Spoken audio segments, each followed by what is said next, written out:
Samajwadi party के प्रवक्ता उदयवीर जी इस वक्त हमारे साथ हैं। उदयवीर जी, सबसे पहले बटेंगे तो कटेंगे का नारा, फिर आप लोगों ने पोस्टरों की झड़ी लगा दी, लगातार अलग अलग नारे लगे। भाजपा के द्वारा आज एक और नारा वहां पर बनारस में लगाया गया और उसमें ये लिखा गया, हिंदू अगर बटेंगे तो बांग्लादेश जैसे कटेंगे।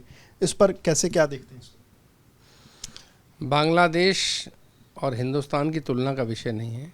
भाजपा अगर हिंदुओं को एक करना चाहती है, इस देश के सारे नागरिकों को एक करना चाहती है, तो किसने रोका है? 10 साल से सरकारें करें। डरा के वोट लेने की जगह उन्हें चाहिए कि पिछड़ों का हक सम्मान दे दें। 69,000 भर्ती वाले सुप्रीम कोर्ट में चक्कर लगा रहे हैं, उनका आरक्षण दे दें। संविदा पे नौकरी लगा के आरक्षण ख़त्म कर रहे हैं, वो दे दें।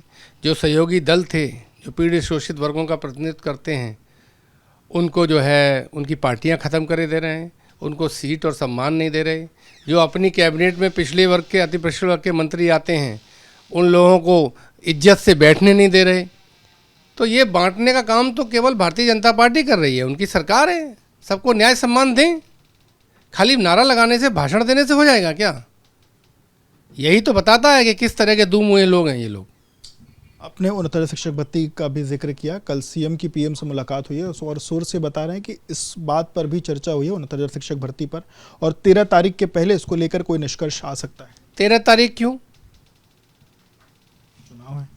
चुनाव है ना, तो चुनाव के लिए सब होगा ना। पार्टी की नेता की सोच, मानसिकता तो उसी से प्रदर्शित हो गई जब हाई कोर्ट ने ये मान लिया कि इसमें बेईमानी हुई है। तो सरकार को हाई कोर्ट की बात मान के उस बेईमानी की जांच करानी चाहिए थी, कार्रवाई करनी चाहिए थी। पेपर लीक हुआ है और 4 जगह से आप 4 लोगों को जेल भी भेजते हैं कि पेपर लीक हो गया, और कहते हैं कि परीक्षा भी जारी रहेगी। तो इस तरह की मौकापरस्त मुख्यमंत्री का व्यवहार है, केंद्र सरकार का व्यवहार है। जब चुनाव आता है तो ये सब बातें, एक होने की बात भी करेंगे, आरक्षण देने की भी बात करेंगे, क्योंकि एक बड़ी आबादी है जिसका वोट लेना चाहते हैं। मन नहीं है, ये स्पष्ट है।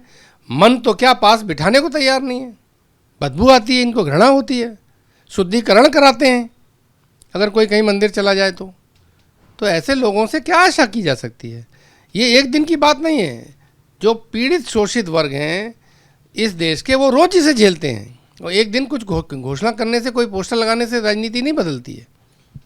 उपचुनाव में जिन 9 सीटों पर चुनाव है उसमें 2-3 सीटों को लेकर आप लोग चुनाव आयोग भी गए हैं, कुंदर की, अंबेडकर नगर। क्या वहां दिक्कतें आ रही, क्या चीज़ें हैं? 2-3 सीटों को नहीं लेके गए, 9 की 9 सीटों को लेके गए।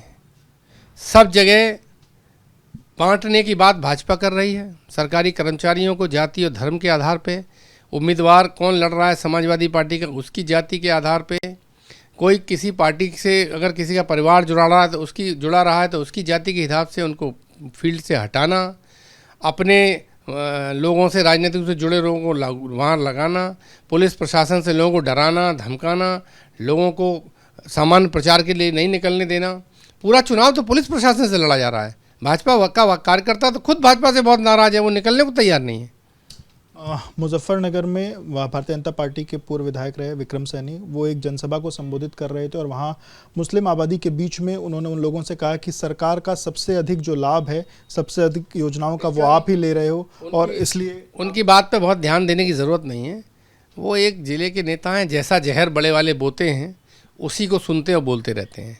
ये मूल मुद्दा भारतीय जनता पार्टी की सेंट्रल लीडरशिप का है, जो नीतियों में, भाषण में, व्यवहार में केवल भेदभाव करते हैं।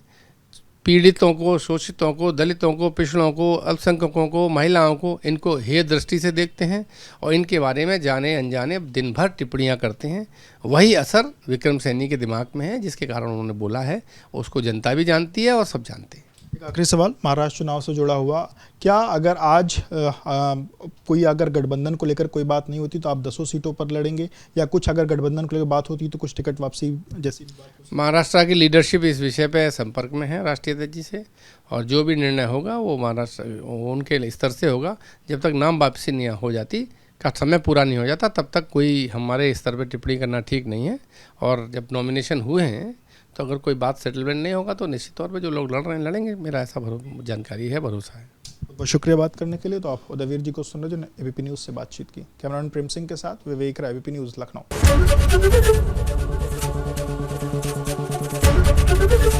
एबीपी गंगा, खबर आपकी, जुबान आपकी।